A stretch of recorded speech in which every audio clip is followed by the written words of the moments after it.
Hey, what are you doing here? Just couldn't wait. Do you want us to get out your hammer? Yeah, please. Are you sure? Mm-hmm.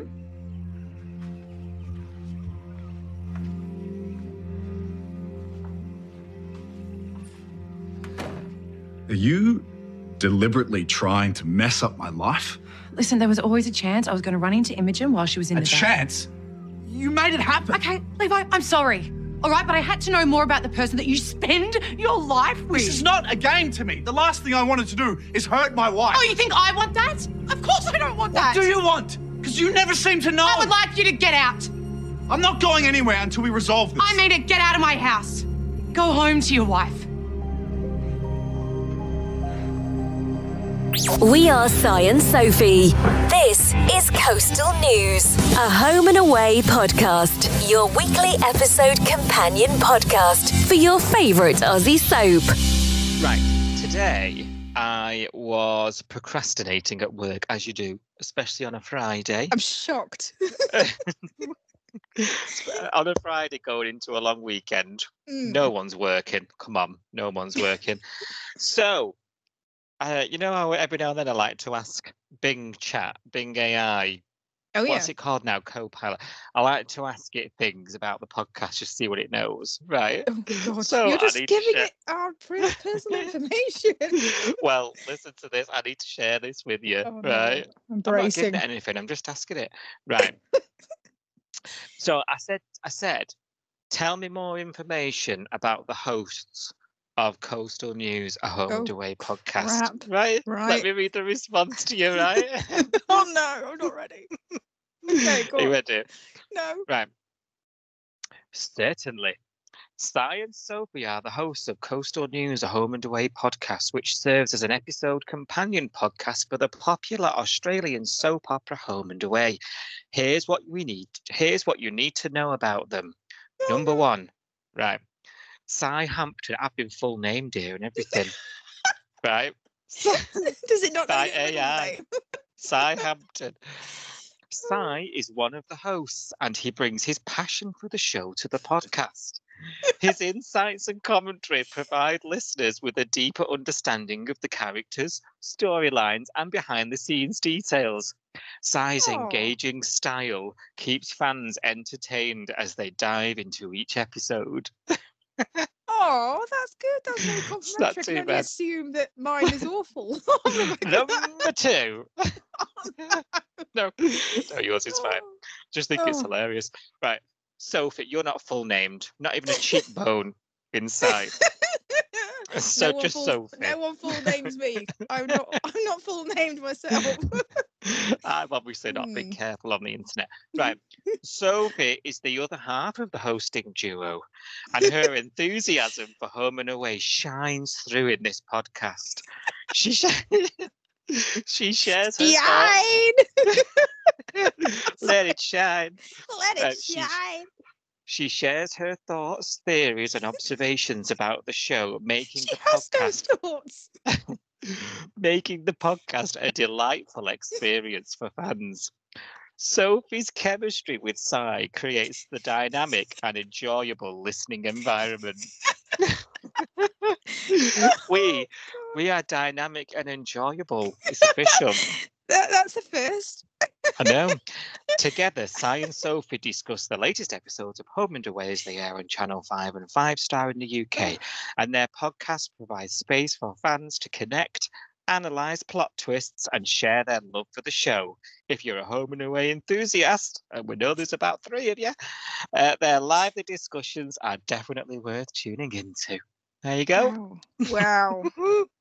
That is quite a review. Can it write as a review? Because our reviews are not like that. They're all right. Someone put a review on this week. We'll die laughing if it says dynamic and entertaining. Oh, God, I'm crying here. Hello. Oh, dear. Well, that was... How are you? Are you okay? I'm okay. I'm not dynamic or entertaining, but I'm okay. How does one become dynamic? I've no idea. I have no idea. Oh, how are you doing? Are you okay? Are you surviving? Not too bad. We've made it. Yes. Friday, Viernes. We're here. It's pod day. I'm in a good mood. How about you? Good. Yeah, I wasn't in a good mood until about 5:30, but now I'm okay. It's all good. Mm. Yeah, it's all good. If you're ever in a bit of a lull on a Friday afternoon at work, just start asking Bing things about the podcast. So good. I will. It thinks I'm also a permanent host on the Neighbourhood Rewatch, but I'll read that to you off air. It's so funny. I think they need to forget Adam quickly. Uh-oh. Well, I Mm. don't know where he is, despite the fact that everyone thinks I have him in the loft or Mm. whatever. So, Less said, the better. no comment. Not without your lawyer, Morag, present. Get a warrant, Rose. Get a warrant. Oh. How's Home and Away been this week? Been a bit lively, I reckon.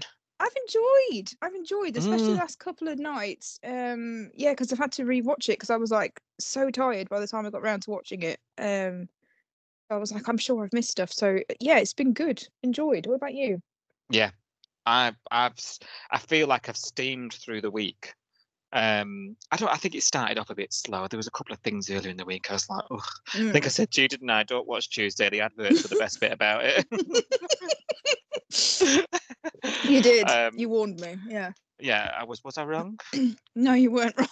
No, Wednesday, but it was Thursday, worth it. Friday were good. I can't Yeah. even remember what happened on Monday now because it's that long ago. But the last 3 nights have been good, I think. Yeah. Well, do you know what? You don't have to remember because we're going to go through the whole thing for the next hour of whatever. We're going to relive it. Don't worry. Okay. Phew. Do not worry. Do you want your headlines then? I do. Stevie calls on Remy for help with her self-tape, amongst other things. There's trouble in paradise as Mac and Imogen have a cosy coffee. Kirby has no choice but to tell Justin all about Val and Theo's drug taking. And Tane snatches baby Jim back. Please take the time to like, subscribe, and review Coastal News wherever you source your podcasts and ensure you never miss an episode. Right, when we join our friends in Summer Bay this week, Cash is still trying to keep Stevie safe in his living room, and she's just getting on with life, really. She's making auditions for a new rom-com, Diversify, do not be typecast in those horrors. Let's try a rom-com. And Cash is very clear that's not happening under his watch, isn't he? And so she can't go into the city to audition for work, but she feels like she's going mad in this suburban hell prison that she's in. So she arranges a self-tape. So she manages to get around it. And Remy happens to come over to use the pool because he can't use the one at the gym. And we were like, since when was there a pool at the gym? Yes.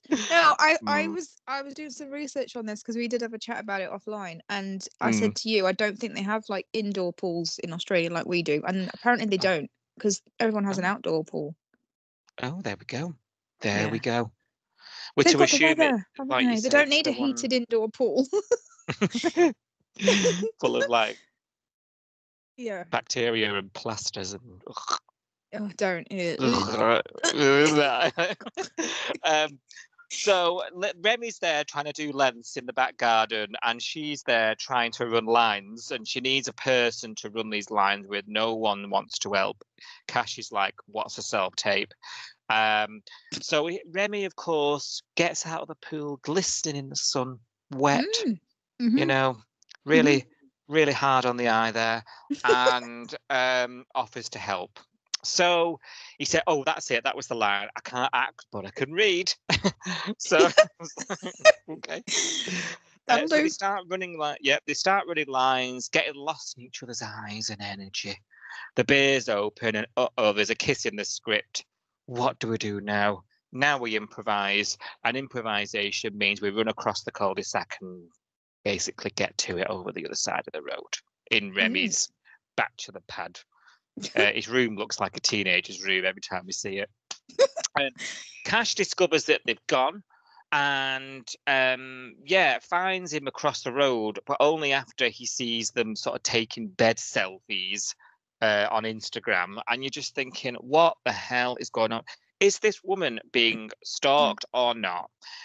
And obviously, in the back of my mind, ever since this storyline kicked off, I've got Sophie going, she doing it to herself or what? And I'm like, she doesn't seem that bothered. This is a bloke who's supposed to be in quite a popular local band with quite a substantial following on the old interweb. And then she's there putting a picture of him up in bed. Like, it's going to lead. I mean, you know, Lyric are synonymous with Summer Bay. They have a resident gig there every fortnight in the local restaurant. Rave. You know what I mean? Like, it's not going to take a stalker long to turn up there. What is she playing at? Or is she doing it to herself? We're back to that same old question. Yeah, and nothing's happened, has it? So since she's left the hotel, because obviously she had to leave the hotel because we had that picture that went online on that random media account that's obsessed with her, of the front of the hotel. So we're supposed to believe that he tracked her down, you know, to this hotel. And yet, out of all the hotels in all the city, he tracked that one down, but he can't track her down now that she's, like you say, shacked up with the local muso. Come on. It's all a bit sus, isn't it? The longer this goes on, the more I'm picking it apart, this story. So I'm firmly coming down with you on that theory, you know, that I think she's, but then I'm like, what's the motive though? Like, exactly, yeah, like, why is she doing it? Because we've not even heard anything about this rivalry. You know, she said, oh, we've got this rivalry with this actress, and then she mentioned her dead friend, and I thought, oh, maybe the other actress, maybe she's framing her, maybe Stevie killed her friend and wants to frame this other actress to ruin her life so that, you know, she doesn't have to compete with her for movie parts anymore. I thought maybe we're going there, but we've not heard anything about the dead friend or the rival either this week. So I'm like, what's going on? Like, this story hasn't moved on really, has it? No. And really, this was like Monday, and then that's it. Like, we've been elsewhere. Like, what is going on with this? And then we need more information. We do.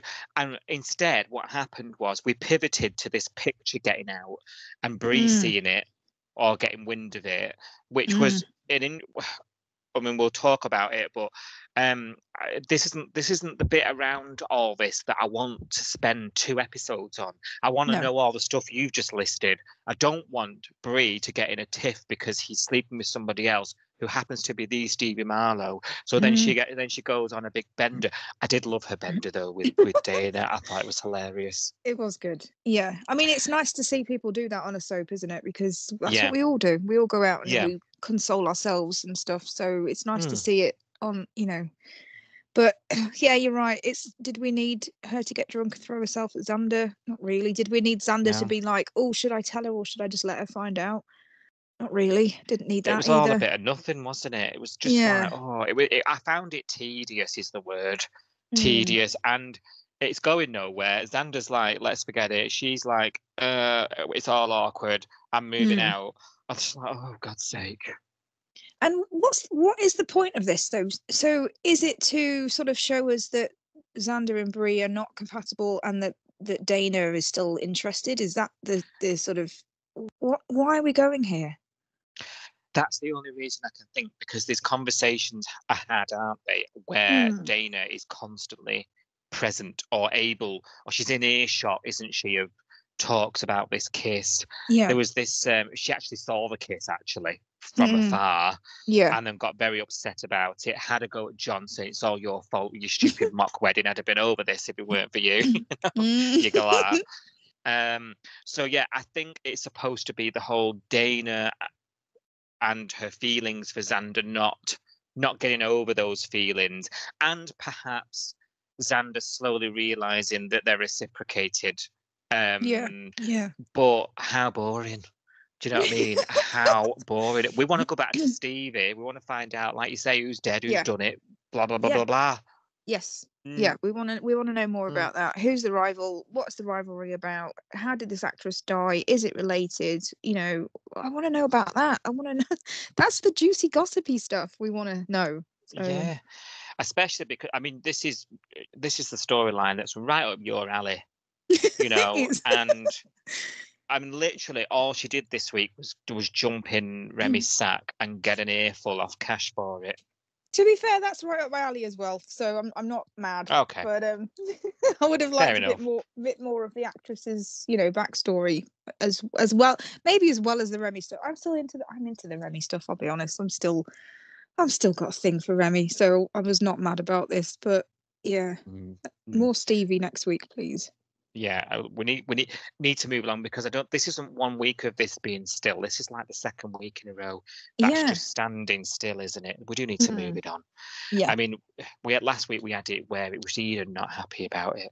This week it's Brie not happy about it. But when is it going to move on? Yeah. Hopefully next week. Right. Levi, he returns home with those coffees he went out to get about a week ago. I don't know if you remember. Yes. Vaguely. He went to get coffee, which feels like a week ago, and he comes back and because you remember Imogen is in town, and we all can't breathe and gone blue because of it. And Eden and Imogen are fed up of waiting for him, so they've gone out themselves in the search of caffeine. And they run into none other than local businesswoman Mackenzie, don't they? Mm-hmm. So they're up there. She's invited them in for this coffee. They're up there and she is playing with fire. She's already told herself and Tane at home, Mac, that she's not going to go there. She's not going to play with fire. She's not going to bump into her. She's going to keep her distance. First sight of her. Hi. Who are you? Oh, hello, you're Levi's wife. Come on up. Free best coffee in town. You're thinking, Mackenzie, What the hell are you doing? What the hell are you doing? Secondly, it's not the best coffee in town. And that's over at the diner, obviously. Di Lorenzo. Yes, this is not a sponsored message, but it should be. Get in touch. Send us an email, coastalnewspod@gmail.com. Let's do business. Speaking, you can buy us a coffee, we never talk about it. You can buy us a coffee if you want to donate to the show. Or a wine. I'm happy with the wine. Yeah, we definitely need your donations because if you haven't heard, we're going to Summer Bay. Yay! No one believes us. No one's really questioning this. Are you really going? I was like, yes, we're really going. We're going in November. Believe us, we are going. Well, I still can't believe. I'm still pinching myself, to be fair. So Yeah. But we are actually going. We have got to get there. We have got to make it. It's all right. I'm going out busking with Remy this weekend. Yeah. But if that doesn't work out, our listeners, if you want to donate, you can go on buymeacoffee.com/coastalnewspod and buy us a coffee. Much appreciated. And we'll give you loads of great content as a thank you. Where was I? So they're up in Salt having a coffee, right? And obviously Levi's come home, found out that's where they've gone. So he's gone running over there in an absolute panic. I can hear his heart beating now, right? His wife and his mistress talking in the same room, not good. And they're there and he arrives and it's all a bit awkward and it's like, oh, here's one of your old patients, Mackenzie. And it's like, oh, hello, Mackenzie. Oh, he must have the magic touch. I'm thinking, she knows all too well about that magic touch. Magic hands. And they get to talking about even buying houses in the Bay. Imogen. Yeah. Real estate. She must be wadded. I mean, why would you leave that gorgeous house of theirs? I don't know. No. But yeah, he is furious about this. His face was like thunder. And he sort of quickly gets them off and out, doesn't he? Especially after he hears that it was Mac who convinced him to come in and have a free coffee. He is spitting fire, Levi, because he's been controlling everything. He hates it that he lost control of that then. Like it all nearly blew up on his face because he's been controlling the lot and he hated it. And he makes some excuse to Imogen about going back home. And poor Imogen, the poor lass, she's all like, are we okay? As they get separate cars back to the city, and he makes some cock and bull story about having to call into another patient. But actually goes up to the farmhouse and it explodes, doesn't it? There's this huge argument. I posted a clip on the socials. Are you deliberately trying to mess up my life? And you're just thinking, hello, you narcissistic hypocrite. You prick. Yeah. You prick.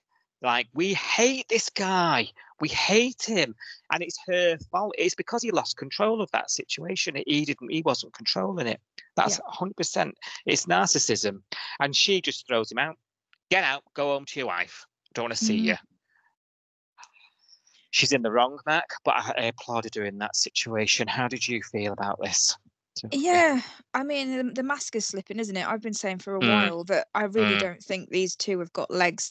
This relationship, or whatever it is that they've got, you know, he still is trying to convince her that he wants to be with her and he wants to leave Imogen and all this stuff. And I just think this is going to be a massive backfire if he does. He's going to lose his marriage, and ultimately, these pair, I just don't see a future with them. I don't think they're very nice together. I don't think they bring out the nice bits of each other. I just don't think it's a very nice relationship. I think the rest of the Bay is going to backlash against them when it comes out. And I just don't see a future with these two at all. I think they're both horrible people right now because of this, not because of who they are, but because of this relationship. This relationship is making them unlikable people for me. I don't know whether you agree. Yeah, no, I'm looking at it thinking, let's say we don't know what's going to happen, right? We try and avoid as many spoilers as we can. So we don't know, do we, what's going to happen, where we go from here. No. But let's say poor Imogen gets cast out. Let's say they become a proper item in the future. There's I don't know, I've never been in this position, but when you form a relationship through an affair, but like, are you already on the back foot where the trust is concerned? Like, is it in the back of your mind? Like, he's capable. Could he do it again? She's capable. Could she do it again? I think you have to, but I don't know whether with these two, because I think that, like you just said, the narcissism word about Levi, I think Mac has got a streak of that in her as well. And I don't know whether they both sort of think, oh, it's because I'm special. And he wouldn't do it to me, and she wouldn't do it to me because it's only like this because I'm special, or even worse, we're special. Like, you know, they're thinking that what they've got is so special, and they're soulmates, and then, you know, destined to be together, star-crossed lovers, all that shit, which they're not. Let's face it. It's just lust, and it's dirty, and it's not. It's not like, you know, when I don't want to keep comparing them, but when we were rooting for Brie and Remy to get together, that was because she had this horrible marriage that she was escaping, and her and Remy at the time seemed like a really good couple. They seemed really supportive of each other. They seemed like they were falling in love with each other. It was nice to see. It was nice, and it was hot. You know what I mean?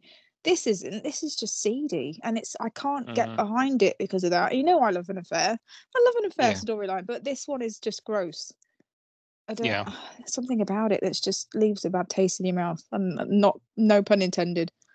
It's their personalities. It's the people involved. That's what it is, and the circumstance is crap.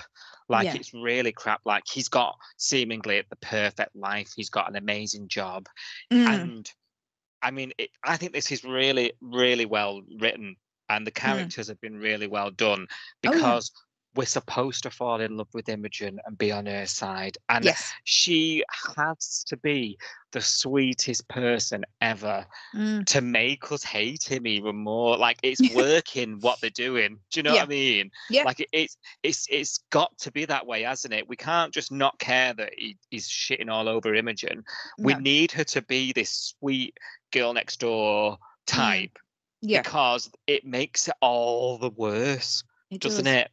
You know what I mean? She's so different to Mac, isn't she? And I think I think Mac a couple of times is referred to as the competition, and I'm just like, oh, no, this is making my skin crawl because she's not your competition. You're stealing her husband away from her, and it's just horrible. And how can you not feel guilty now that you've met her and you've seen her and you've seen how much she dotes on her husband and says she was so complimentary about, you know, oh, my wonderful husband, and he's such a good surgeon, such a good doctor, blah blah blah. And I was like, how can you sit there and know? He's told Mac there's nothing wrong with his marriage. You know, she's not a horrible person. She's really nice. He's heard it from him. And now she's actually met her and seen that she's really nice. It's like, do you not feel guilty yet, Mac? Do you not feel... I know. And she's amazing about his job. Like, he's away for weeks and weeks on end, and he's actually in the Bay, like, pissing about. Yeah. And when she learns that through Eden, like, he's mentioned the kid thing, Yeah. And she's like, is that it? You know, like, it's not even a big issue. Like, she's No. even willing to, like, "Oh, well, is that it? Like, don't worry about it. So, Yeah, we can like, sort that. Yeah. yeah, We love like, each other. It's because this is a healthy relationship. That's what I'm getting from Mm. Imogen and Levi. It's a more healthy relationship. It's not like the Flick and Tane toxic mess with the kid thing and we have to have kids or we have to break up. It's not that. We've been given a whole different, type of relationship and insight to a different type of relationship. One that seems on the surface healthy and grown up, and look at him just shitting it away. It's like, I just don't know. I can't. Yeah, it's so frustrating to watch. I think we're going to have to play the long game with him because he's a baddie. He's a love rat, right? Yeah. So I think eventually he's going to have comeuppance, but I think we're going to have to sit and play the long game. I think. So let's see, especially because he seems to be listed as cast on the credits, so he's going nowhere. Yeah. So Yeah. he's not listed under guest. So Yes. he's obviously staying. So I think, but this can't go unpaid. This is soap, right? Them's the rules. So I think we're going to have to play the long game with him. Something bad will have to happen to him in the future to pay for this. You know? Yeah. Whether that involves Mac or not, I don't know. So. Right, Leah, she's trying to get back into the wedding despite disowning it and palming it off this week. I don't know if you've heard, but one of the doves is sick. Daisy! Oh no, poor Daisy. Speedy recovery. But don't worry, there's enough seagulls in the bay to go about. Don't worry. Don't worry. I love it that Irene's... Yeah. I just thought it was hilarious. I was dying. Oh, she's like, Daisy. I was like, yes, Irene. Tittering to herself. Irene's been fab this week. Not that she's never not fab, but Yeah. Leah is driving me round the bend, Sophie. She's even calling the baker. Yeah. Like, this is somebody else. This is somebody else who likes to control everything. Like, even Irene has to tell her, look, you gave him it. Do you trust him or not? Like, wind your neck in, woman, in not so many words.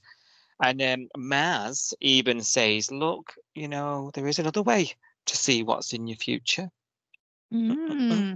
Pulls out the old tarot cards from her purse. She never goes anywhere without them. All sounds very positive until that Seven of Blooming Swords comes out. And it could mean someone's deceiving you. Now, as it happens, Valerie, who's high as a kite, bumming around the diner and no one's noticed she's off her tits, is there. And we all know that, and Valerie's sitting there. I mean, I think I tweeted this episode, actually. I was like, that's just sobered Valerie right up. Yeah. Oh, yeah. Because a bit of a reality check there from the cards. Eventually, Leah sort of does decide that she's gonna basically accept the crock of crap from the cards and just let Justin get on with it, doesn't she? So she seems to do another turn and just like, this is exhausting keeping up with this girl. And Justin's getting on with everything that's going on. She does notice that John is acting strange but hasn't put two and two together, which I think's weird, but never mind, we'll roll with it. Now, we talk about Valerie being high off tits and getting it. This is intertwined with the wedding stuff because the Morgans are in a bit of a mess here now by the end of the week. So Valerie and Theo have run out of cash and pills, and they're at a loose end. And Valerie is wanting more. I don't understand why you can be in the facility for 8 years and still be this dependent and this, but that's another story. We've mentioned it in previous weeks. So they've had an idea because Lyric had playing at the wedding. Justin's planning all this out, and they've had an idea to charge Justin a fee for Lyric, but it has to be in cash, not through Remy and the bank transfer, so that they can then meet up with this dodgy looking dealer and get more pills for Valerie. So now we're starting with this deception and this, well, it was betrayal, it was called on First Look, if you'll remember, where they're lying now and taking money and using it for something else. Kirby's involved because Kirby's having chats with Justin as well. And Theo's lying to Kirby straight to her face about this money. And I think we should charge. And Justin's like, I've already given money. And she's like, oh, really? So it all kicks off, doesn't it? Yeah. Now, we've been saying for ages, I'm surprised Kirby will tell Justin when her hand is forced, and that time came, didn't it? Didn't that time come? Blimey. Yeah. God. I mean, I still don't know how to feel about the fact that she just went and blurted it all out. I mean, I don't know. I can see both sides of it. I still don't think she's... I just don't think I would have got involved, but I don't know. I don't think she would have if it wasn't for the money and the lies. Do you know what I felt? Yeah. There's a couple of things Kirby's done wrong, Sophie. You know that where she was confronted her in the drive, and she snatched her handbag off her, and then got the pills out. That was out of order as well. That was you out don't of do order. that. No, but she was kind of provoked, wasn't she, by Valerie? I guess. I don't know. I think she went wrong for me is, you know, when they were sat at the kitchen table in the band house and Justin's going, oh, you know, if the money's not enough that I've given Theo, then let me know. I think she should have said at that point, I don't know anything about this, Justin. You need to go and speak to Theo. Yeah. Oh, yeah. Yeah. But she didn't. Yeah, she just went, oh, Switzerland.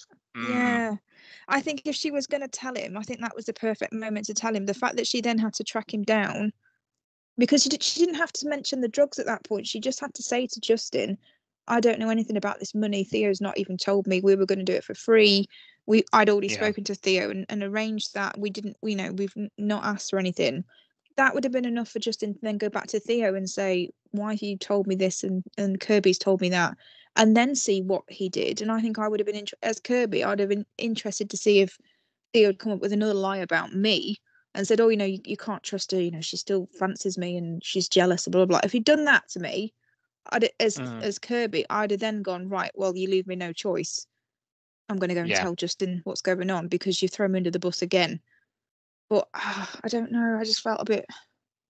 The fact that she turned up and said, oh, and you know, Valerie's a big druggie and she's off her tits all the time. And I was like, I was cringing watching it because I was like, she's right. I don't get it. But I think this was the wrong way to do it.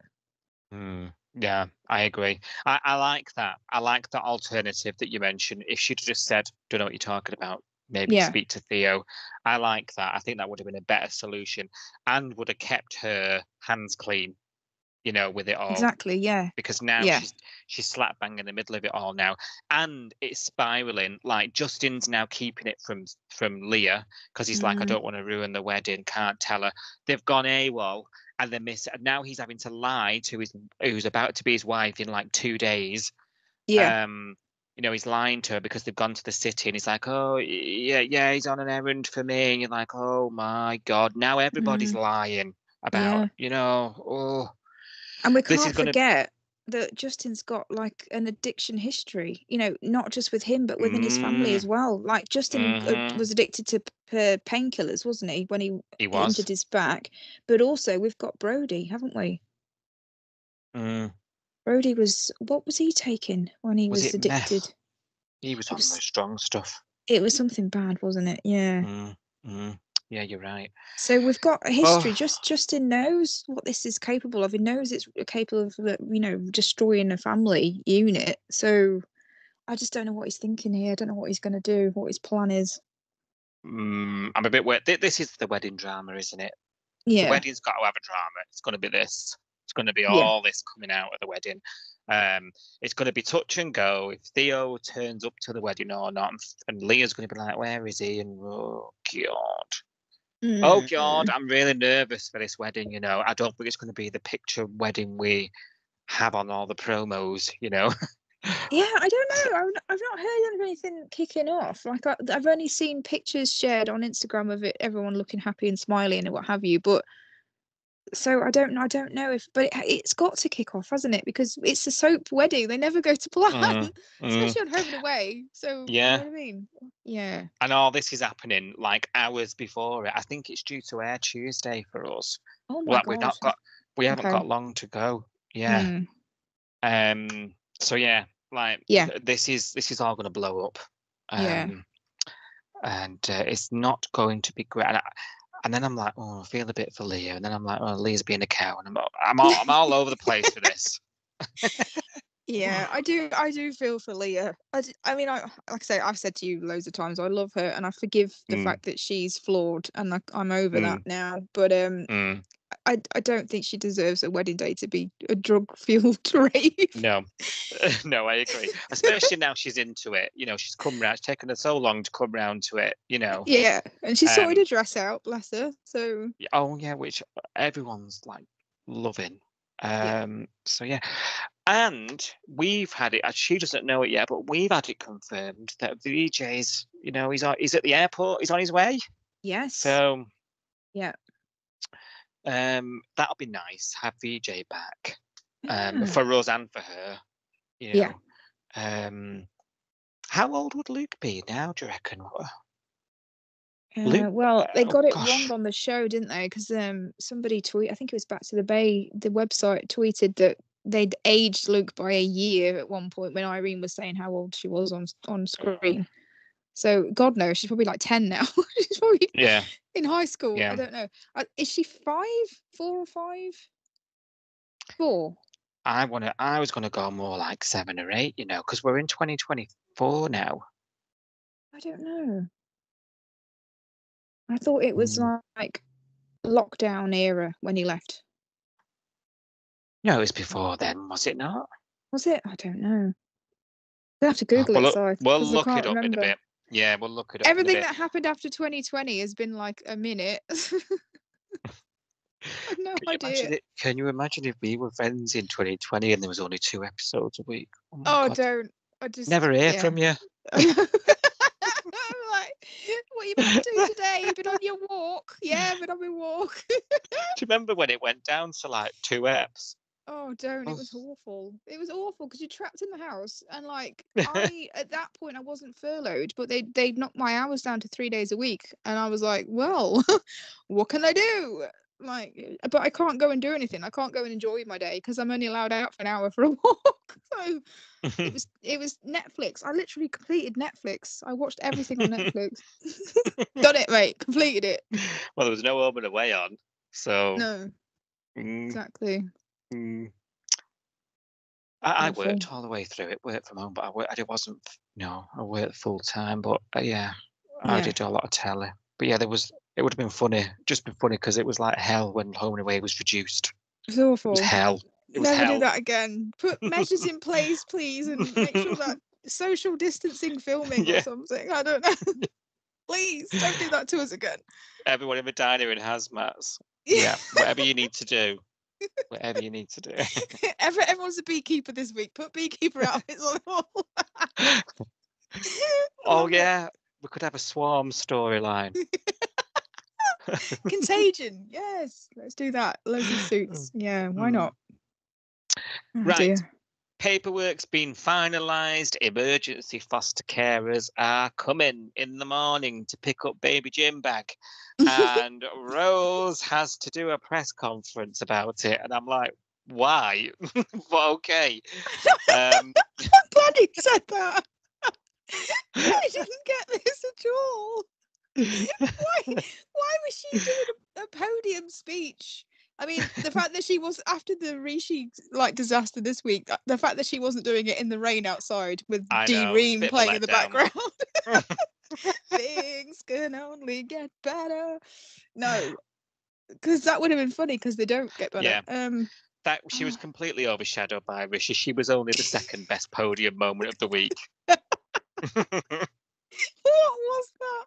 Can you imagine announcing a general election in a suit under a shower? Just dying laughing. Oh God, awful. It's like a historical moment, and it was like a comedy sketch. Horrendous. Couldn't even hear him. Rosie's went a bit better than that, but she needn't have been there. I'm sorry. No. It's no one's business. But she takes the opportunity to make a massive plea to the mother, very heartfelt. And Alf's like, talk from the heart and people will listen. And we're all like, yeah. There was just an excuse to give Alf a one-liner. Yeah. Tane takes it like he takes a brick to the face. Not very well.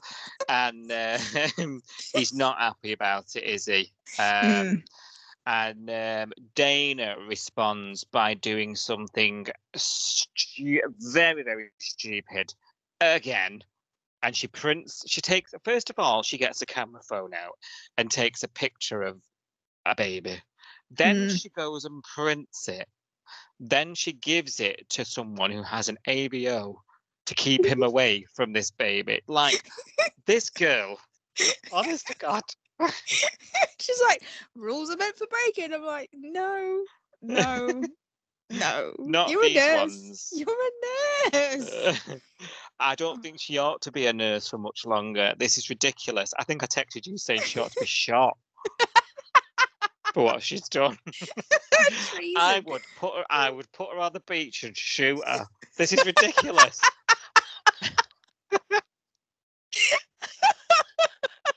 How the way's gone dark this week. Shot on the beach. Oh dear. Taking pictures of kiddies. Printing them out. It was ridiculous. It was ridiculous. I'm surprised we haven't got Operation U-Tree in the Bay. You know what I mean? It's like... Well, we need it. This is a joke. I loved it. You know, I've got a soft spot for her, but this is ridiculous. Even Harper's having a go at her later in the week saying, once I'll let it slide, but I can't keep covering for you, girl. This is ridiculous. I said to you recently, I was like, every time she does anything, someone else gets in trouble. She gets someone arrested. It's about time she got herself in some doo-doo, to be honest. Well, she's about to get Tane arrested. She's because not only she gave him a picture, she's took him up to the hospital and said, give you 5 minutes on your own with the baby that you've got an AVO against. Unsupervised. I just can't. Oh my God. I'll go and watch the door, and then what goes off to the coffee machine and grabs a coffee? Because where does she go? How does he get out? Well, she said she was going to watch the door. He just walks out. What? But how? If she's meant to be watching the door to make sure no one goes in, how has he walked out? I don't understand this. Has she gone and bought a Kit Kat from the vending machine? Seriously, I'm just. I don't understand. I honestly don't know what she's thinking, where she went, but Tane just apparently on CCTV just walks out of the hospital with this baby. Like, God. Good grief. We worried the other week, didn't we, that he might snatch her. He's done it. I mean, he's done now. He's got to be done. Oh yeah, deport him! Deport this man! I'm sorry. If we're shooting Dana on the beach, Tane's going to be shot from a cannon back to New Zealand. I'm sorry. Get him out! He's not even a bloody resident. Come on, get rid of him. Oh God! All right, Nigel Farage. Now you know I love Tane. You know I adore Tane, but I'm sorry that he's just. There's no coming back from this. It's jail now, dude. This is jail time. He's got. I mean, this is gonna. I mean, poor Rose, his head's spinning, and as it happens, at the very same time he's run off with this baby, Mother Sonia's decided. Do you know what? Made a mistake. I saw your little play on the podium, and I thought I want my kid back, and everyone's like absolutely shook at this whole thing. So Sonia's turned up at the police station, which Harper seemed very surprised about. And I'm like, your social bloody services, how do you not know about it? Well, do you know what? How does she not know about it when Rose announced it in the bloody diner? I've just got off the phone from Sarge. You're never going to guess what? Everybody in the diner. The elusive Sarge. I couldn't believe this. I could not believe this. And then she's got the gall to tell Dana to be like careful with confidential information. But she's there telling Alf, Irene, Marilyn. She was about to hold. If she had time, she'd have done a press conference. Sarge has just called me, and I'd like to make a statement. This was ridiculous. I was like, are you joking me? Are you seriously announcing it to all the customers in the diner? Oh yeah, go home and tell Rose, she'll be happy. No, Rose. Shush. Oh God, I just this episode was nuts. It was just nuts. Honestly, every scene. Everyone's cocking up. right, left, and centre. Couldn't catch a breath. So where are we up to? Tane's missing with Jim. With no plan, because it didn't look premeditated, this, because he didn't have anything with him when he went to the hospital. I don't think he even had a hoodie on, did he? He No. might have done. Can't remember, but he's No. not got like a bag with him. He's not got babies need feeding and changing. You know what I mean? Like they need stuff. Yeah. So what's his plan? Where's he going to take her? I don't know. Do you think he may have contacted Marley? Because you know when Rose goes to the house. Oh God, yeah. I mean, I had to message you. I knew you were working. I was spamming you once, and I was like, "Oh my God, I'm watching the episode." And then I was like, she turns up and she wants to look in Tane's room, and Marley goes, "Sorry, get a warrant." Yeah. I'm like, "Oh my God!" Honestly, I gasped. I went, "What?" Because he's not wrong, but he's not. But it's his girlfriend, and like it was awful. It was just so bad. I mean, I get it. Like he's stuck between a rock and a hard place. His girlfriend's a cop. He doesn't really like cops. We've talked about this loads of times. I don't think he really likes Rose. I think he's still got this deep-seated hatred of cops, and therefore it's not right. This relationship. It's not. Yeah. It's toxic, and I think unless he deals with the fact that he doesn't really like coppers, I don't think they're ever going to be the it couple, because there's always that underlying hatred of his own girlfriend thing going on, which I don't like. Yeah. But I get it. Like, Tane's his housemate, Tane's his friend. He's caught in the middle. He doesn't want to be caught in the middle. But he's right. She can't, just because they're friends. So if it was somebody she didn't know, she wouldn't turn up at their house and expect to be let into their bedroom. You know what I mean? She's only done it because she knows Mac and she knows Marley. And she thinks she can just walk in there and do it, and that's not right. And if it was a stranger, she would have had to go and get a warrant. So he's right to remind her. It's the way that he went about it, for me, was just vile. And he's not mature enough to say, Rose, I know you're doing your job and this is not personal, and I'm stuck in the middle and I hate this, and he's my friend and you're my girlfriend and blah, blah, blah. But I'm sorry, I've got to say you need to get a warrant, because I know that's the right thing to do. And, if it was the other way around, I'd want Tane to say the same to me.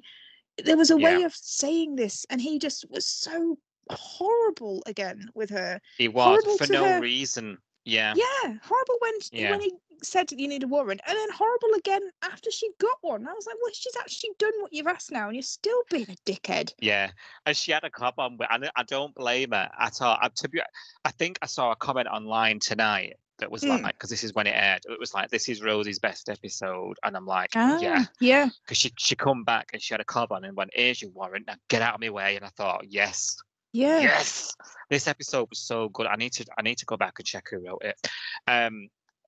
But this is the way he's been here makes me think that he's in touch with Tane, Oh, I didn't see it as that. I saw it as this underlying I hate cops thing, and I'm not dealing with it even though I'm dating one, and it's like all messy, bringing up stuff. And reminding us again, like we've been saying for ages, these two don't work as a couple. What is it? It's this is why. It's this underlying Marley thing that he's not dealing with. But you're right, I hadn't really thought about it before, but maybe there is more to it. Maybe he does know something and he's trying to protect Tane. Can you imagine if Rose catches him down Yabby Creek buying formula? Oh God. Oh well, yeah. That's it then, isn't it? I think that's the nail in the coffin for them two, which I'd probably be quite happy about, to be honest. Yeah, would welcome that. Yeah.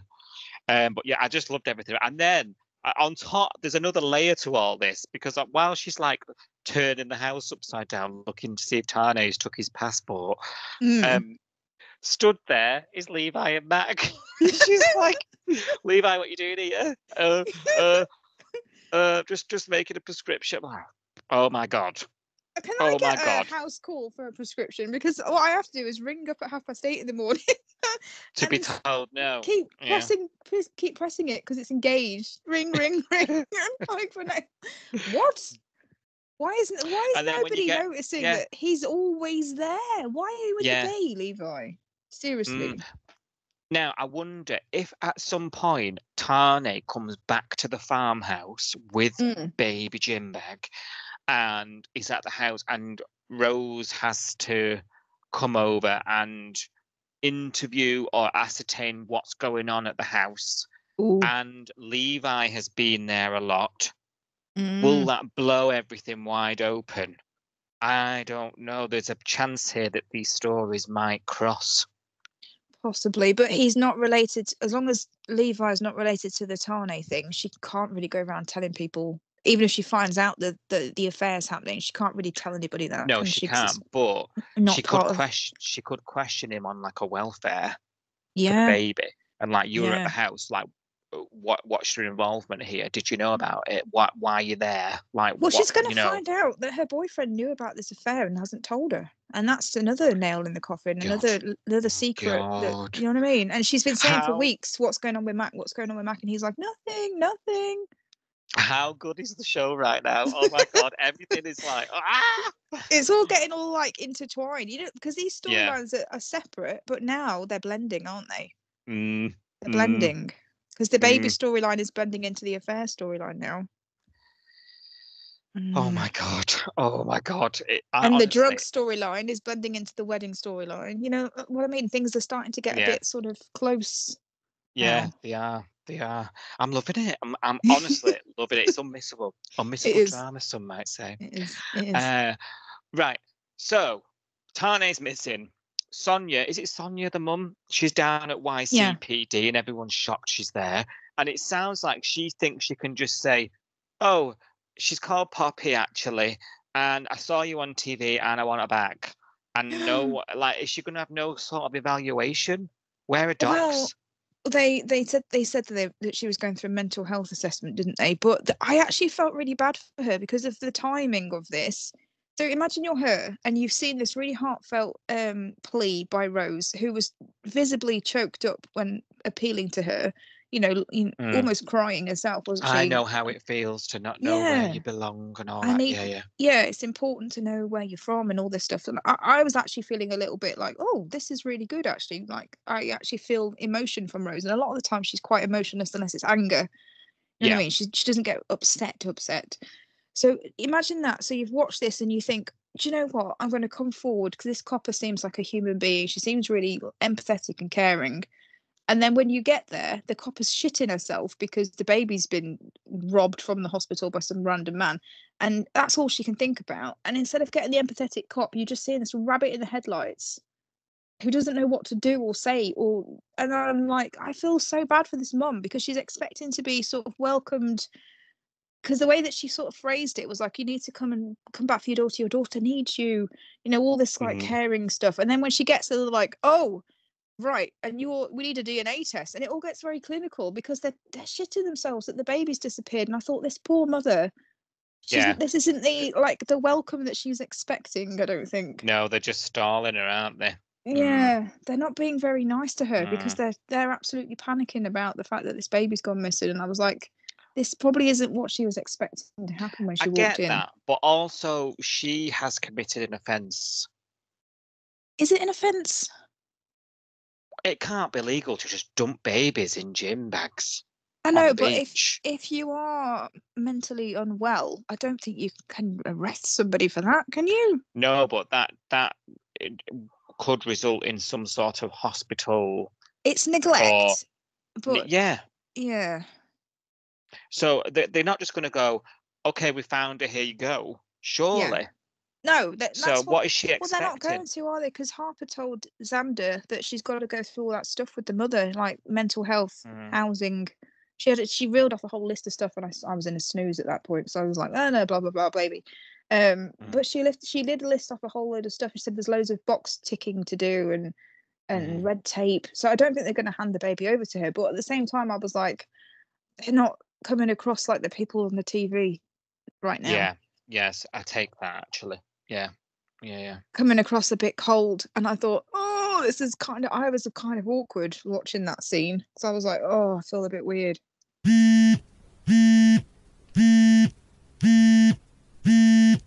Are you ready to hear what the people think about Home and Away this week, Si?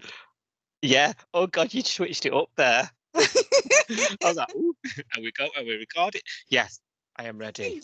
Ready. I'm getting giddy. Sorry. Getting giddy. Oh, it's good. It's good. There's been a lot of tweeting and Facebooking and stuff happening this week. So I've been digging through. Oh my God. good because we've just been saying how great it is at the minute. So Yeah. Yes. love it or is. loathe it, we're into it. Oh, we're all talking. You know, whether we loving it or hating it, we're all giving our opinions. That's always good, isn't it? The fact that it sort of generates that conversation is part of the joy of watching the show, isn't it? Really. Yeah. So obviously I've been digging through social media. I've been reading comments and reactions from people that have watched the show this week in the UK, and I'm going to read some of them out. But just before we get onto that, we're also on social media, aren't we? We are Coastal News Podcast at Coastal News Pod. We're on Facebook, Instagram, Threads, YouTube, Twitter, etc. We tweet along with the show at 6:30 p.m. Monday to Friday because we watch it on 5-star pace here in the UK. So jump on that hashtag and come and chat to us. Yeah. Lots of people have this week. So one of the topics that people have been talking about is Dana, divisive Dana. Divisive Dana, double D. She's still, yes, double D indeed. She's still dividing opinion. Believe it or not, you know, she's still a bit of a Marmite character. Some people loving her, you in that camp. Some people not loving her so much. So I'll read you out some comments about Dana. So obviously Dana, people are talking about her this week because of obviously the baby storyline, but also the Xander thing as well. So over on Facebook, let's have a look what people are saying. So Laura on Facebook says, Dana drives me mad, always acting before thinking, telling Tane about Maya, and then blaming Rose for enforcing the ABO. Yeah. Laura's not a fan. I love that she's got a mouth on her though. I really do. It makes her interesting, and it makes it not one-dimensional and all of that sort of stuff. Yeah. She is frustrating though, because it's like, you're a nurse. Who the hell walks a bloke who's been like obsessed, got an ABO up to the hospital and goes, here you go, I'm just going to go over and disappear for a bit. Just going to go make a pot noodle in the break room. Fucking fine. What the fuck? Just going to go and watch. How about 22 minutes while I watch my favourite soap? Yeah. Madness. To be honest, I see a lot of myself in Dana in that respect. Now we get to the truth. Right, okay. Oh dear. Well, like, you're not the only one. I'd be happy that there's no baby when I got back. I'd be like, oh, thank God for that. Go on, proper break now. You're not the only one that likes Dana, though. So Zoe on Facebook says, Dana is a breath of fresh air. It's a shame nothing goes right for her. Oh, I agree, Zoe. Me and you, Zoe girl. Carolyn says, I think Dana would be the perfect person for Xander. Yeah, this unrequited love thing has got to. It's got to happen, hasn't it? It's got to. It's just a slow burn, right? I think the fact that we got the Brie, and like I said earlier, I think the fact that we got this Brie stuff this week, it's just another reminder that Dana's still into Xander, isn't it? I think. I don't think that's got legs. I don't think they're going to get together. I mean, Brie and Xander, I don't think that's got potential. But it's to show us the fact that Dana's jealous, isn't it? I think.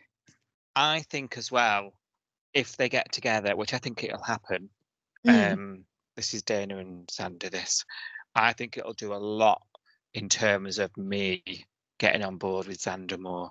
You know? Yeah.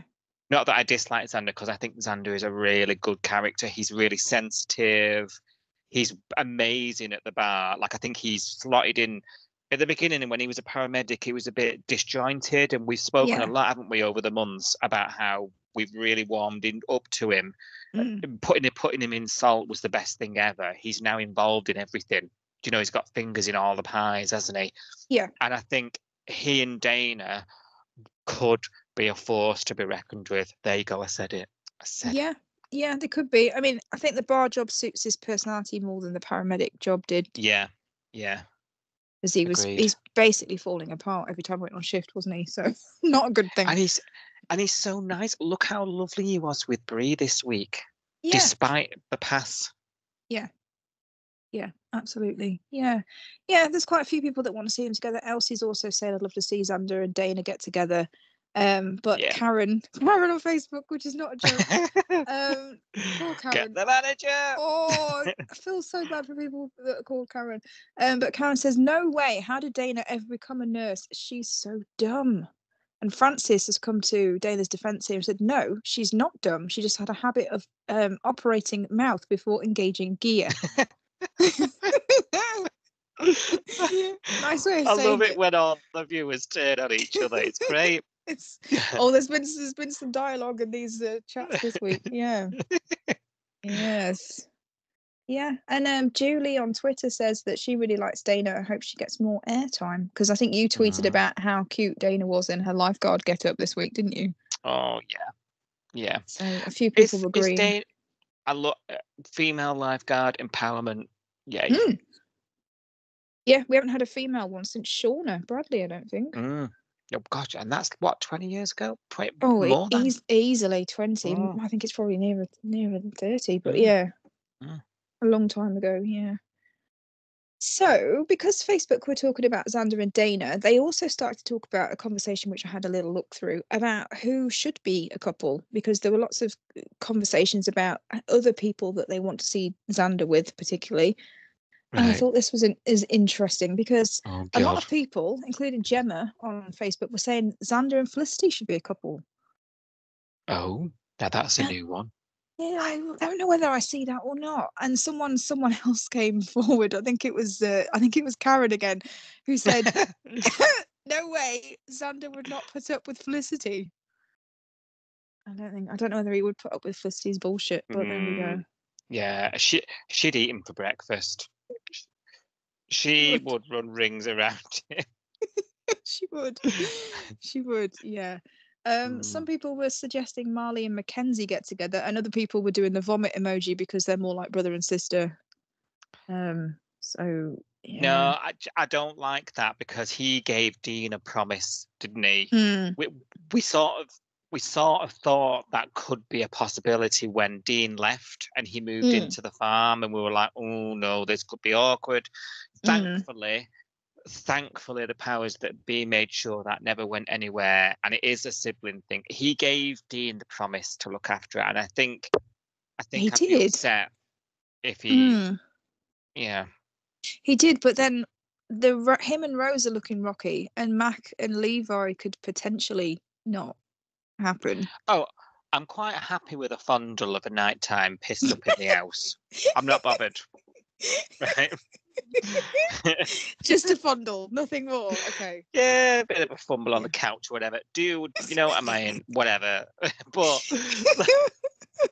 this is not in the housemate agreement. But I don't want a full blown relationship. No. Okay, full blown. Karen, okay. I'm sorry, Karen. No, full blown. Just fondling. Just a quick blow. Okay. I'm just feeling knock my drink over. I put that. I don't know what to say. Anyway, moving on. Other people are suggesting a couple of other couples. So Ellen has suggested two combinations of couples. First of all, Remy and Eden getting together. Hang on, let me think. Oh yeah, I mean, yeah. I mean, it would be hot, but it would be wrong. You know, it'd be hot and wrong, and I'd be shocked. I'd be shocked if it's not happened already. We just don't know about it. Well, I reckon that there might have been a kiss or two at 15 years old, or however long ago. Yeah, it's gonna happen. You experiment when you're a teenager, don't you? But, yeah. Anyway, moving on. Ellen also thinks, what about Bree and Cash? Bree and Cash? Yeah. So if we've got Remy and Eden, because obviously Eden's with Cash at the moment and Remy was with Bree, she's saying basically just cut these couples up, put Eden and Remy together and put Bree and Cash together. I think Bree and Cash would be boring. I think it would be very reminiscent of Cash and Jasmine. Jasmine, yeah, coffees and going to work. And just it'd be awful. Going to the beach and talking about work. Yeah. This raises a question, actually. What do we do with Bree now she's at a loose end? Like, where we've been asking for weeks, haven't we? get her away from Remy, make her her own character in her own right. But like now we've What? done it, like what do we want? Like what do we want to see? It's an interesting. It poses an interesting question, other than pairing her up with any other male that you can think of. Like It's what do we do with her? difficult because what is a doctor? You can't really make her a bad person, can you? I mean, I know she's shovelly Yeah. murderer and everything, but you can't really, unless you make her a evil doctor, you can't really do much with her character because you have to keep her nice, don't you? Basically, That's true. Yeah. which is always boring. Let's face it, isn't it? You could make her into one of those, like there's been a few cases over here, isn't it, with those. There's been a few nurses killing babies and things at the hospital. God. Would we go that dark? Would we go that dark and Home and Away? As long as you're over 16 and press the button, go mad. I can't wait for the You'll Say I'm the Bay Facebook comments if that if that ever happens. Wow. They've all gone mad about the bed hopping this week. I forgot to tell you. Who's is that on your bill? Because I'm going to get on one. Well, it's on my next topic is Remy and Stevie, and this is where the bed hopping comments, and there are too many to read out. There's literally 50 people using the word. Who is hopping beds? Nobody. This is the thing. They're not hopping anywhere. It drives me mad. This. Yeah. There's no hopping. It's just and people are saying gross things like, has Remy even washed the sheets after Brie? And like, just like no. Yeah. Has he washed them, period? Do you know what I mean? He doesn't strike me as the kind of bloke who gets up on a Sunday and goes, "It's duvet day," and strips the bed. I think Kirby probably does it for him. Gross. But yeah, there's loads of comments about bed hopping, and I didn't actually take any because I was like, no, this is I don't think we are bed hopping here. It's normally from people who aren't watching that say that, and it really bugs me. There's a few comments about Home and Away that you hear quite a lot. Oh, it's all just 30-somethings bed hopping from someone who's not actually watched the show for years. Yeah. And they've just seen a clip on Facebook or a picture of someone in a bed on Facebook and gone, oh yeah, blah blah blah, bed hopping, blah blah blah. Watch the show. No one's hopped no beds. They're two single people who slept together. Yeah. Exactly. Yeah, it's not bed hopping to me is like where you sort of go between people. Yeah. And then you might come back to them and go between them and it's like you say, it's either an affair or it's a casual hookup that happens. I go and hook that with that person and hook up with that person. Then you know what I mean. We're not getting that. We've had couples in monogamous relationships. We've had breakups, and now we've had like another coupling, haven't we? That's not bed hopping. But we haven't even seen another couple in bed this week. It's just a complete invalid point. It's just Remy and Stevie they mentioned it about. Yeah. There was a clip of them about her putting the social media post on and everyone was like, oh, bed hopping. And I was like, oh no, I don't agree. It's just not true. They're not watching it. No, I think you're probably right. But people are watching it and are critiquing Remy. Well, actually, again, 50-50 with the critique and the praise over Remy this week.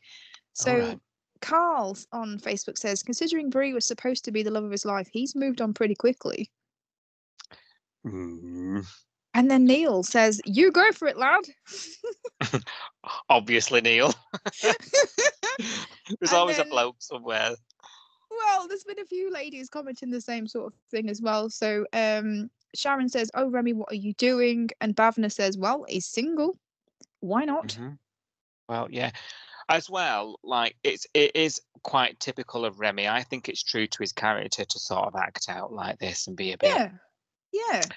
He just wants to forget, and even if it's only short term, I think that's in character for him. To be honest. Yeah, you're right. And actually, Victoria says, well, dating a movie star is going to be a great way to get back at his ex. Good for him. He actually had no luck with the ladies when he first came onto the show.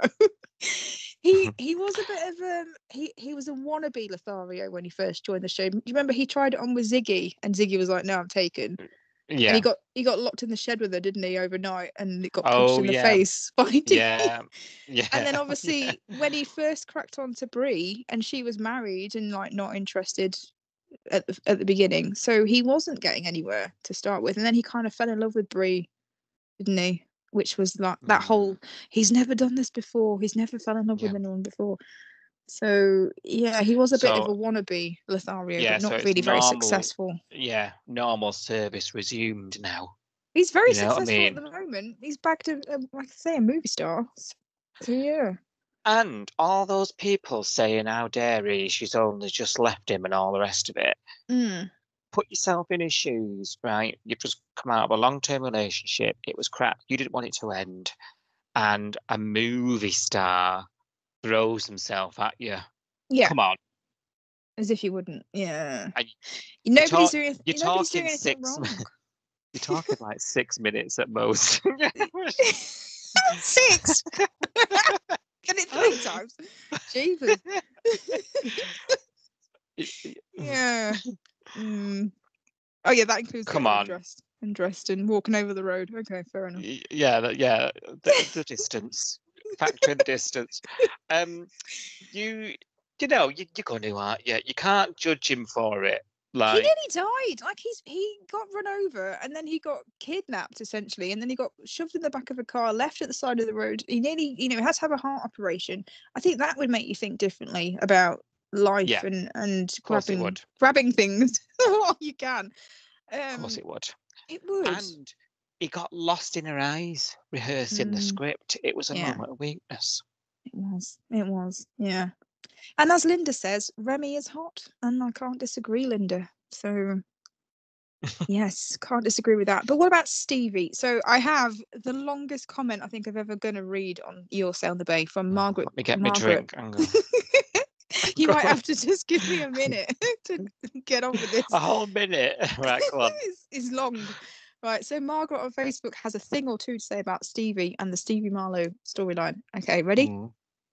Okay, Margaret says, this story with Stevie Marlowe is so absurd. She's a famous movie star with obligations and contracts to fill. She has a stalker who the police haven't managed to catch, so she pays a private agency to employ bodyguards to protect her 24 hours a day. Okay, I'm fine with this up till now. But aren't bodyguards supposed to protect their clients when they are in the public domain? If Stevie locks herself away until the stalker is caught, they're never going to catch him. Aren't the bodyguards supposed to take her out to various activities, protect her while she's working, and not have one of the various employees of a security agency who takes it upon himself to move her into his home and then dictate to her as if he's a cop? I'm only halfway through.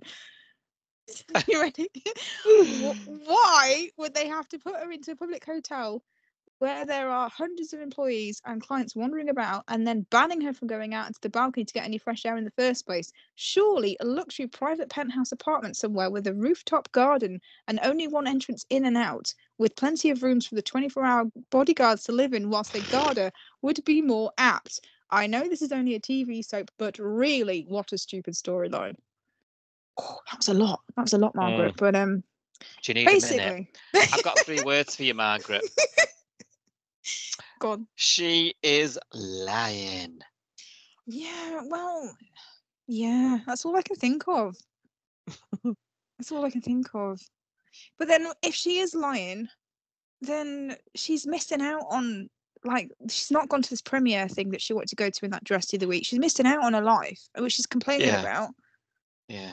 I don't know how do we resolve this? How does this, if she's made it all up, how does the stalker go away and stop stalking her? How do we escalate this to a... I am sorry. Can you just read that again? Because I missed it. No. N-O spells no. No, it's basically she's saying it makes more sense if she goes out and does stuff and we actually see her being stalked. I know, but then you sort of putting her up as bait, and then what if something happens? Do you know what I mean? Well, that's what we want to see, right? We want to see that. Well, yeah, we'd rather that than Brie whinging over a photo on Instagram that gets taken down anyway. Yeah. Anyway, moving on. Twitter. Oh, sorry. Before we move on, sorry, I did like though that Brie was like, "Well, it was a shit film anyway." I know, and then Dana was like, "Oh, but I like Death Rows," and then Brie was like, "Yeah, so did I actually." And it's not her fault. She doesn't really know I exist, and she tried to be a bitch, and she can't even be a bitch, can she? She tried. No, I know. She backed down. It's funny. It is funny. It's like, yeah, her movies are shit apart from the one I liked, and it's not actually her fault. And yeah. She doesn't hate Stevie. She just is upset that Remy's moved on. That's all it is, isn't it? Yeah. David's got a good point. David's speaking for all of us here. Mr. David says Stevie's stalker must be dumb as shit because how can he possibly have not found her already?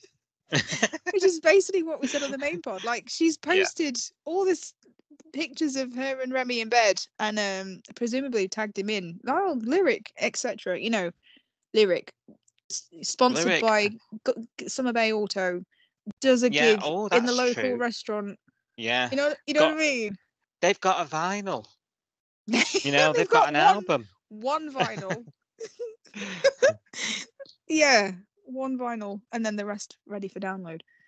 Yeah. Don't know. Tweety Tie asked on Twitter, what do people feel about Stevie? I've bitten my tongue, but from the first scene, I haven't trusted her at all. That's like us, isn't it? Well, it was you, and you've sort of consumed my entire life. I'm sorry. The thing is, though, I With this theory. don't trust her, and I don't know how you feel about this. So obviously, there's a lot of people saying they don't trust her and everything, but I don't dislike her. I like her, even though I don't trust her. Oh yeah, I'm not bothered about her lying about it. I just want to know what happens. I still think she's really cool. I still like her character. I'm like I say, I'm not hating the fact that she's with Remy this week, and I wouldn't hate the idea of them being together, even if she was lying and this all came out. I just enjoy her character for some reason. I don't know. I don't see anybody saying that they don't like her. They're just seeing people saying they don't trust her. If you see what I mean. Although actually telling a lie, because Julie on Twitter said send her back to the hotel because she's a right pain. Maybe Julie doesn't like her. Yeah, but Julie's got a point there. Like, all this trouble at the house, and he said he found her a hotel, and she keeps deciding. You know, you have to remember this is someone who's got money to spend on bodyguards and all sorts. She's rich, she's famous, but she'd rather spend it in someone's spare room in a very average house, which is rented. Yeah. Like, come on, she's going to want a nice hotel with security. Like, it doesn't make any sense. So I do get that. Yeah, I do get that. And Jamie says, Cash staring down Remy like an overprotective dad made me laugh. Now, I did enjoy this scene, actually. I did enjoy this. The banging on the door like they're teenagers. Get away from her. Did you use protection? What you think you're doing? This was quite funny. I did quite enjoy this. Marching her down to the chemist. Well, you careful. Oh, dear. Yeah, you had to have a bit of a comedy. You have to have a bit of a comedy kind of scene, don't you? We've had it all. This has been such an amazing week, and if next week is anything like it, it's just so good right now. It is definitely. People are a bit sick of Theo and Valerie, though. You know, they might be off their tits all the time, but they're getting on people's tits on social media. So on Facebook, Rachel says, sick of this storyline. Sandra says, why bring Home and Away down with drugs? It's bad enough having guns in it. You're only going to make people think that it's okay to take drugs and to have guns. Bring Home and Away back to how it was with fostering.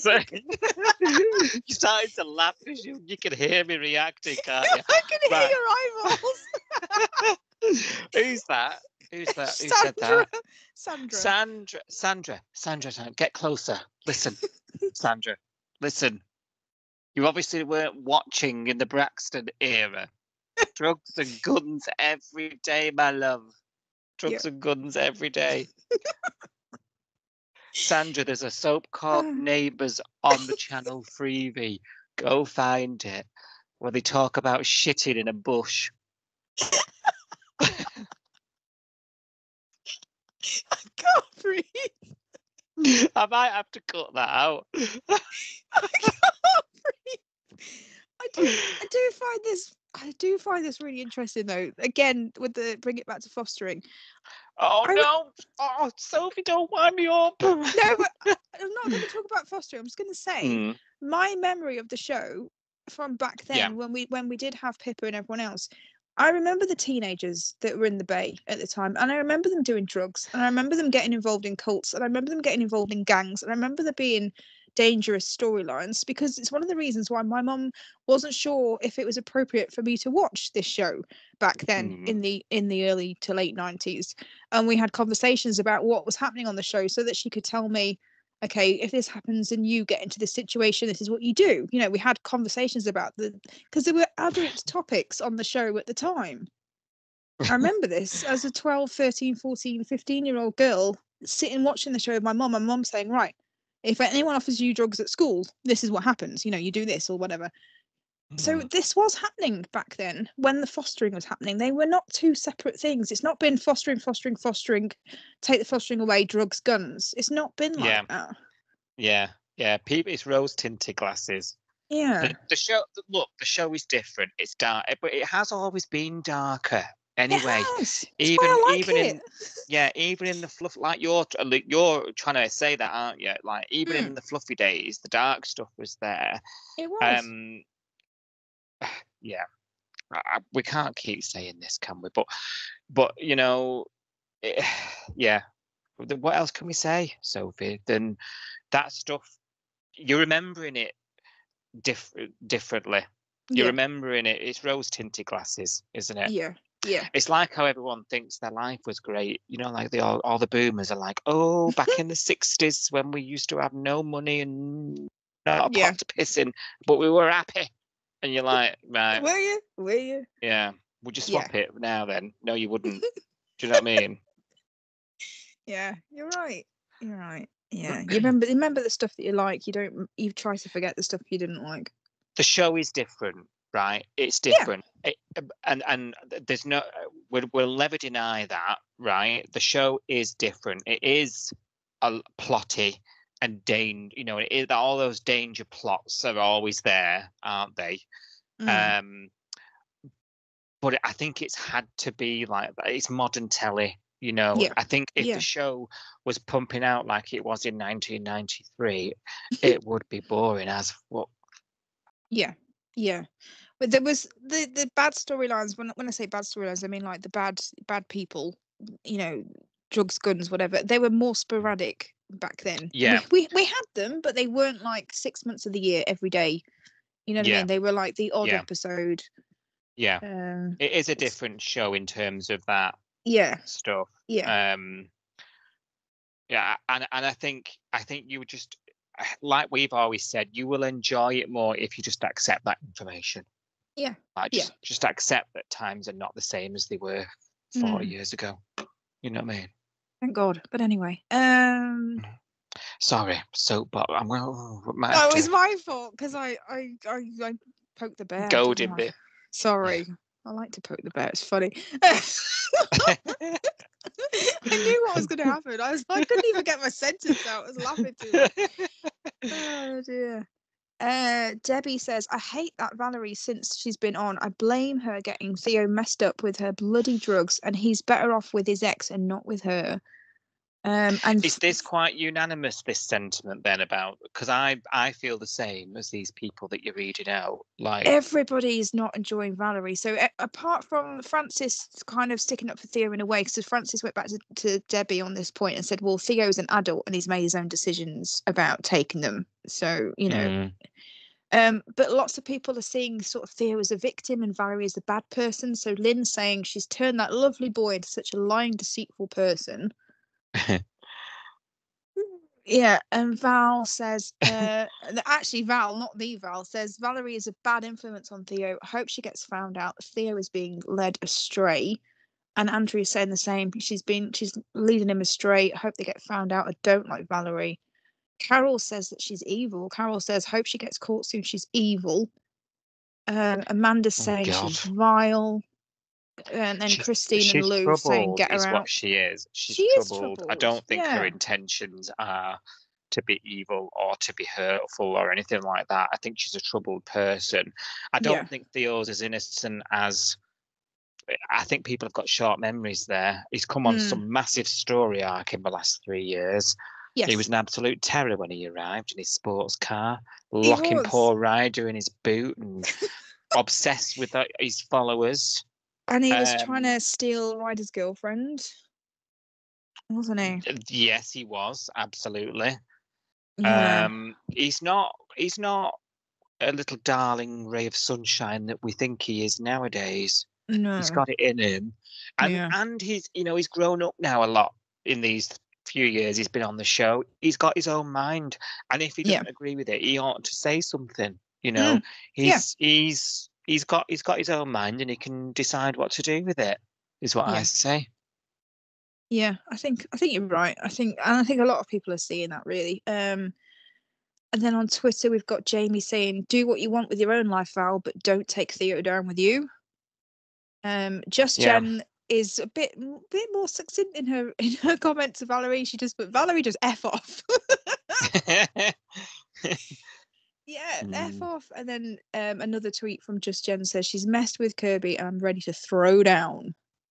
This was the fight, obviously, between Val and Kirby this week. I think you asked on Twitter this week, what do people think of this storyline? Give us a word to sum up this storyline. And we had a few words from people. Oh, God. Just Jen said, crap, really crap, beyond crap.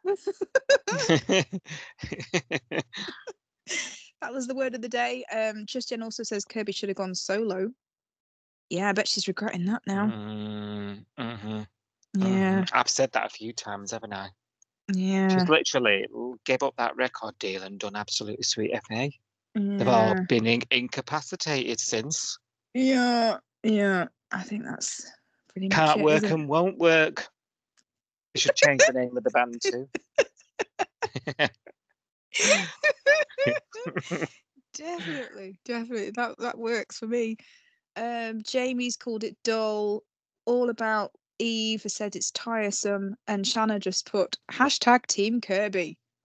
So people are getting a bit fed up of this storyline. But to end on a positive note, because I do try. We had a lovely tweet from Sarah this week. It was actually, I think you posted a video of Mac shouting at Levi, "Get out of my house and go home to your wife."